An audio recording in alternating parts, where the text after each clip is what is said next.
ભુજમાં વિશ્વ હિન્દુ પરિષદે બંગાળમાં હિન્દુઓ પર થઈ રહેલા હુમલાના વિરોધમાં આવેદનપત્ર આપવામાં આવ્યું હતું। વિશ્વ હિન્દુ પરિષદના જણાવ્યા અનુસાર પશ્ચિમ બંગાળમાં મુર્શિદાબાદમાં જે બનાવ બન્યા છે તેમાં કડક પગલાં લેવામાં આવે તેવી માંગ કરી છે।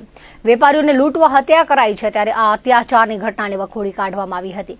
વિશ્વ હિન્દુ પરિષદ કચ્છ વિભાગ દ્વારા જિલ્લા કલેક્ટરને આવેદનપત્ર આપવામાં આવ્યું હતું। અધ્યક્ષ વાગડના અવિનાશભાઈ જોશીએ જણાવ્યું હતું કે વિશાળ પાયે થયેલા સ્થળાંતર બાબતે મમતા બેનર્જીની સરકાર મૌન છે।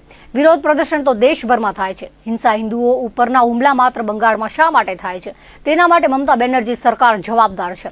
તેમને ન્યાય મળવો જોઈએ। વ્હીપની મુખ્ય માંગણી બંગાળમાં તાત્કાલિક રાષ્ટ્રપતિ શાસન લાગુ કરવાની છે તેવું આવેદનપત્રમાં જણાવ્યું હતું। તાજેતરમાં પશ્ચિમ બંગાળ મધ્યે હિન્દુઓ પર જે અત્યાચાર થઈ રહ્યા છે, વક્ફ બોર્ડનો જે કાયદો પસાર થયો એના વિરોધના બાના હેઠળ પશ્ચિમ બંગાળમાં હિન્દુઓની જે નિર્મમ હત્યા થઈ રહી છે, ત્યાંના હિન્દુ વેપારીઓને લૂંટવામાં આવી રહ્યા છે, માતા બહેનો ઉપર જ્યારે અત્યાચાર થઈ રહ્યા છે ત્યારે વિશ્વ હિન્દુ પરિષદ કચ્છ વિભાગ આ સમગ્ર ઘટનાને સખ્ત શબ્દોમાં વખોડી કાઢે છે। આ અનેક પ્રકારના કૃત્યો જે આ નરાધમો દ્વારા પશ્ચિમ બંગાળની મમતા બેનર્જી જે સરકાર છે એના હસીમતીથી એનો રાજીપો એવું અમને લાગે છે। આ જે ઘટના બની, હિન્દુઓ પર જે અત્યાચાર થયા ત્યારબાદ પણ અનેક વિવિધ સંસ્થાઓએ જે પ્લાન કરી ગયેલા હતા, જે લોકો સ્થળાંતર કરી ગયા હતા, આવા લોકો માટે સેવા કેમ્પના આયોજન કર્યા, ત્યારે આ સરકારે એ સેવા કેમ્પ પણ બંધ કરાવ્યા છે અને સેવાની જે સામગ્રીઓ છે અમને આપો, અમે વિતરણ કરશું, આવી નમાલી વાતો કરી રહી છે। વિશ્વ હિન્દુ પરિષદ આજે કલેક્ટરશ્રીના માધ્યમથી રાષ્ટ્રપતિ મહોદયાને એક આવેદનપત્ર પાઠવ્યું છે અને હિન્દુઓની સુરક્ષા કાયમ કરવામાં આવે, રાષ્ટ્રીય તપાસ સમિતિ NIA એને આ તપાસ સોંપવામાં આવે અને હિન્દુઓની ચિંતા કરવામાં આવે, આવી લાગણી અને માગણી અમે કલેક્ટરશ્રીના માધ્યમથી મહામહિમ राष्ट्रपति महोदय ने अर्पण કર્યું છે। जैसा कि आज हम सभी संत एकत्रित होकर के बांग्लादेश में जिस तरह हिंदुओं के ऊपर अत्याचार किया जा रहा है कि अपने ही देश में हमको पलायन का लिए मजबूर किया जा रहा है। इसी तरह कुछ वर्षों पे जब कश्मीर में हमको पलायन करना पड़ा, अपने ही देश में अगर बांग्लादेश में हिंदुओं के ऊपर ऐसी अत्याचार हो रही है तो हम सनातन धर्मावलंबी अगर आज नहीं जागृत हुए तो कब जागृत होंगे। हम सब लोग अपनी हृदय की प्रेरणा, उद्वेग और जो भी हम लोगों के अंदर हृदय में जो पीड़ा थी उसको हम DM साहब के माध्यम से राष्ट्रपति तक पहुंचाने का प्रयास कर रहे हैं कि ऐसी अत्याचार बंद की जाए। अन्यथा ममता जी को मैं ये कहूंगा कि हटा करके बांग्लादेश में राष्ट्रपति शासन की मैं मांग करता हूं कि वहां पे राष्ट्रपति शासन लगाई जाए। ગુરુ ગોવિંદસિંહજીએ ખાલસાની સ્થાપના કરી હતી। તે દિવસને દુનિયાભરમાં પથરાયેલા શીખ સમુદાય દ્વારા વૈશાખી પર્વ તરીકે ઉજવવામાં આવે છે। ભુજમાં લાલ ટેકરી પાસે આવેલા ગુરુદ્વારા ખાતે વૈશાખી પર્વની ત્રિદિવસીય ઉજવણી ભક્તિભાવ સાથે કરવામાં આવી હતી। મહોત્સવ દરમિયાન ગુરુદ્વારા ખાતે ગુરુ ગ્રંથ સાહેબના અખંડ પાઠ, કીર્તન અને લંગર સહિતના કાર્યક્રમો યોજાયા હતા। આ અવસરે ધર્મનો સંદેશ આપવા પંજાબથી પધારેલા મનપ્રીતસિંહજીએ જણાવ્યું હતું કે ગુરુ ગોવિંદસિંહજીએ દુનિયાને સર્વ ધર્મ, સર્વ જીવો પ્રત્યે સંભાવ રાખવાનો સંદેશ આપ્યો છે। વિશ્વ શાંતિ માટેના તેમના સંદેશમાં ભેદભાવથી અલિપ્ત રહેવા જણાવ્યું છે। ધર્મના નામ ભેદભાવથી દૂર રહી સશક્ત રાષ્ટ્રના નિર્માણમાં દરેક સમાજ સહયોગી બને તેવો તેમણે અનુરોધ કર્યો હતો। મહોત્સવના તૃતીય દિવસે અખંડ પાઠ, ભોગ, અરદાસ અને લંગરનું આયોજન કરાયું હતું, જેમાં કચ્છભરમાંથી શીખ સમુદાયના લોકો ઉપસ્થિત રહ્યા હતા। ભુજ ગુરુદ્વારા પ્રબંધક કમિટીના ચરણજીતસિંહે પંજાબથી પધારેલા પ્રચારકોનો આભાર વ્યક્ત કર્યો હતો। श्री अनंतपुर साहब पंजाब से हम गुजरात भुज कच्छ में जो गुरुद्वारा लाल टेकरी है, यहाँ पे जो प्रबंधक कमेटी है जहाँ गुरुद्वारा साहब की, जिसमें प्रधान साहब है चरणजीत सिंह और रमेश गुलाटी जी हैं, सर्वजीत सिंह हैं, जिनके बुलावे पर हम धर्म के प्रचार के लिए बैसाखी के पर्व पर यहाँ पर आए हुए हैं। यहाँ पर पिछले दिनों से जो साहिब श्री गुरु ग्रंथ साहिब जी महाराज सारे जगत के जो गुरु हैं उनके प्रकाश करके अखंड पाठ साहब आरंभ किए गए, जिनके आज भोग होंगे और उसके बाद अरदास होगी, जिसके बाद हर रोज की तरह 3 दिन से लगातार सिख धर्म का प्रचार करने के लिए सिखों के बारे में और खालसा पंथ की जो साजना की थी गुरु गोविंद सिंह जी ने, उसके बारे में बताने के लिए जो दीवान सजाए जाते हैं, उसी तरह से आज भी जो दीवान सजाए जाएंगे। सारे ही कश की संगत है जो जहां पर आके हर साल ये पर्व मनाती है बड़ी खुशी से, जो सारे ही दुनिया को, सारे ही विश्व को एक साझीवालता का जो संदेश देता है, एक स्थान पर इकट्ठा करता है जहां पर कोई किसी के साथ भेदभाव नहीं किया जाता।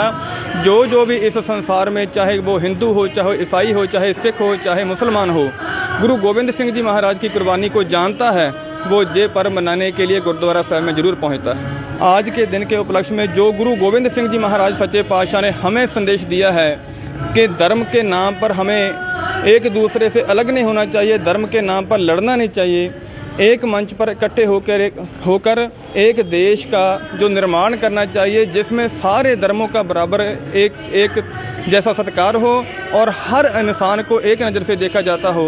ऐसा हमें राष्ट्र का निर्माण करना चाहिए, कोई भेदभाव किसी से ना करके सबका सहयोग करें। यही आज का जो संदेश है इस पर्व पे गुरु गोविंद सिंह जी महाराज सच्चे पातशाह ने जो दिया है, हमें एक के साथ जुड़ना चाहिए।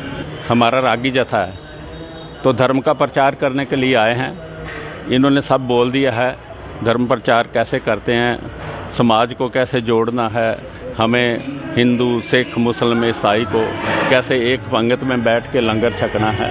और हमारा प्रोग्राम इधर गुरु नानक चौक, लाल टेकरी, भुज, हम वहाँ के प्रबंधक वगैरह हैं, तो इनका शुक्र अदा करते हैं कि ये इतनी दूर से चल के हमें यहाँ अपने मनोहर कीर्तन राय या विचारों के राय हम सबको ये संदेश देने आए हैं। કચ્છમાં ઉનાળા પૂરે સૂકા ઘાસચારાની માંગમાં પણ વધારો થયો છે। પશુપાલકો મોટા ભાગે ઉનાળા પૂરે ઘાસચારાની ખરીદી કરતા હોય છે, જેથી હાલના સમયે બાજરી, પરાળ સહિતના સૂકા ઘાસચારાની માંગ ઉઠી છે। તો બીજી તરફ સૂકા ઘાસચારાના ભાવમાં ઉઘાડી લૂંટ ચલાવાઈ રહી છે। પશુઓને જીવાડવા જરૂરી હોવાથી જિલ્લાના પશુપાલકો સૂકા ઘાસના વધુ ભાવ ચૂકવવા માટે મજબૂર બન્યા છે। अन्य घासचाराનો ભાવ પણ આસમાને પહોંચતા પશુપાલન સાથે સંકળાયેલા પરિવારજનોમાં નારાજગી જોવા મળી છે। સૂકું ઘાસ જે રૂપિયા 150 માં 20 કિલોગ્રામ મળતું હતું, તેનો ભાવ વધીને આજે 200 થી 250 રૂપિયાએ પહોંચી ચૂક્યો છે। લીલી મકાઈ ઘાસ કે જેનો ભાવ 20 કિલોનો 30 થી 40 ની આસપાસ હતો, તેનો ભાવ અત્યારે વધીને 50 થી 70 ની આસપાસ પહોંચી ચૂક્યો છે। સૂકા ઘાસના પૂડાના ભાવમાં વધારો થયો છે। હાલ એક પૂડાનો ભાવ 25 થી 30 સુધી પહોંચી ચૂક્યો છે। વર્તમાનમાં કચ્છમાં ચોખાનું ખડ, ઘઉંના પરાળ માંગ છે। ખેડૂતોના જણાવ્યા પ્રમાણે ઘઉંની પરાળના મણના 500 રૂપિયા વસૂલાય છે। ઉલ્લેખનીય છે કે સરકારની ગાય પાડવા માટેની સહાય યોજનાને લીધે છે હવે ભેંસની જગ્યાએ ગાયોની માંગમાં વધારો થયો છે। જિલ્લામાં અનેક ઠેકાણે તબેલાનો ખૂબ વ્યાપ વધ્યો છે। જો કે હવે મોંઘવારીનો માર અહીં પણ નડી રહ્યો છે। પશુધનના માસિક નિભાવ ખર્ચમાં પણ તોતિંગ વધારો થયો છે। દૂધાળા પશુઓ માટે કપાસિયા ખોળથી લઈને મકાઈના ચારાની બોલબાલા હોય છે।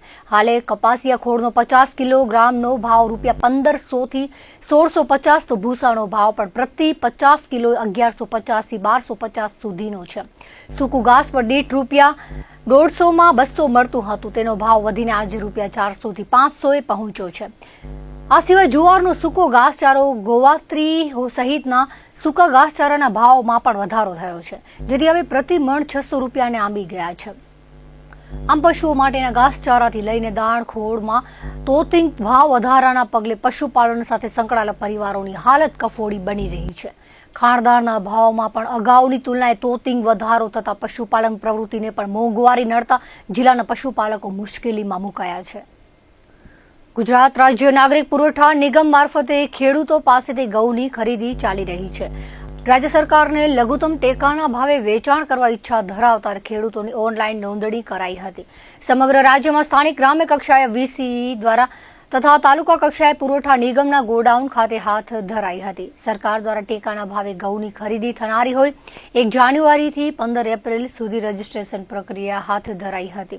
कच्छना टेकाना भावे घऊं वेचवा माटे 863 अरजी ज थई हती, जे अरजीओनी चकासणी कराया बाद 506 रजिस्ट्रेशन मान्य रह्या हता, ज्यारे 357 खेडूतोनी अरजीमां अधूराश होता पूर्तता करवा जणावायुं हतुं। हाल टेकाना भावे घऊं वेचवा माटे रजिस्ट्रेशन करनार धरतीपुत्रोने बोलाववामां આવી રહ્યા છે, પરંતુ અત્યાર સુધી માત્ર 8 ખેડૂતોએ જ વેચાણ માટે રસ દાખવ્યો છે. ઉલ્લેખનીય છે કે સરકાર દ્વારા જાહેર કરાયેલા ટેકાના ભાવ કરતાં ખુલ્લી બજારમાં ઘઉંના ભાવ વધુ મળી રહ્યા છે. ખેડૂતો ટેકાના ભાવના બદલે ખુલ્લી બજાર તરફ વળી રહ્યા છે. સરકાર દ્વારા ટેકાના ભાવે ઘઉંની ખરીદી શરૂ કરાઈ છે, પરંતુ તે ભાવ પોષણક્ષમ ન હોવાના કારણે ખેડૂતો મોઢું ફેરવી રહ્યા છે. વર્ષ 1986 થી કચ્છના પેલિકન નેચર ક્લબ દ્વારા જળચર પક્ષી વસ્તી ગણતરી કરવામાં આવે છે. કચ્છમાં દર વર્ષે જળચર પક્ષીઓની ગણતરી કરવામાં આવે છે. કચ્છમાં પેલિકન નેચર ક્લબ દ્વારા કરાયેલ ગણતરી મુજબ 14,351 જેટલા પક્ષી નોંધાયા છે.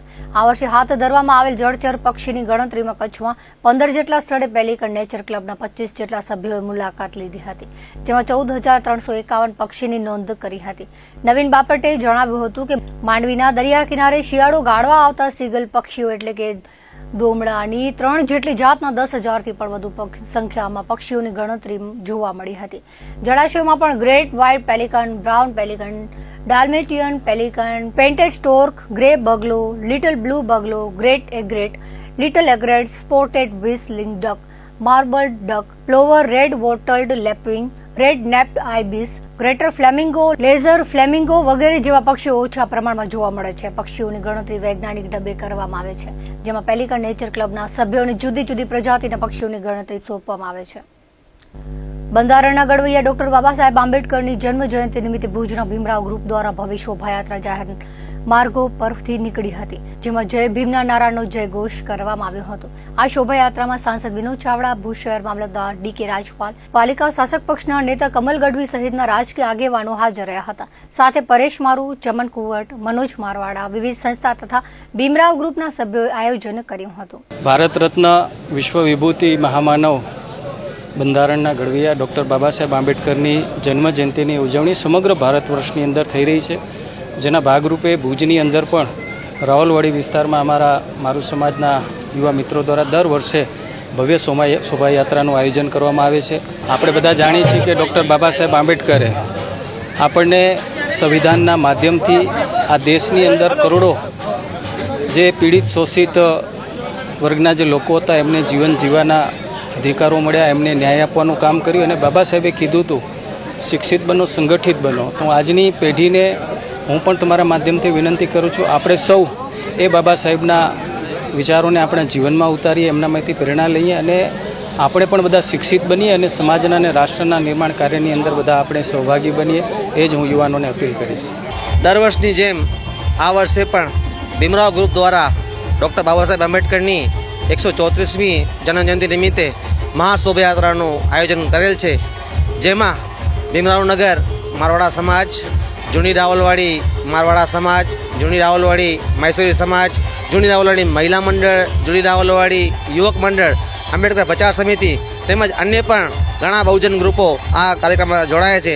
ભીમરાવ ગ્રુપ દ્વારા દર વર્ષે વધુમાં વધુ કેવી રીતના સારી રીતે શોભાયાત્રા થાય એના માટે પ્રયત્નો કરે છે અને ભવિષ્યમાં શિક્ષણ ક્ષેત્રે પણ કામ કરવાનો નેમ લીધેલ છે.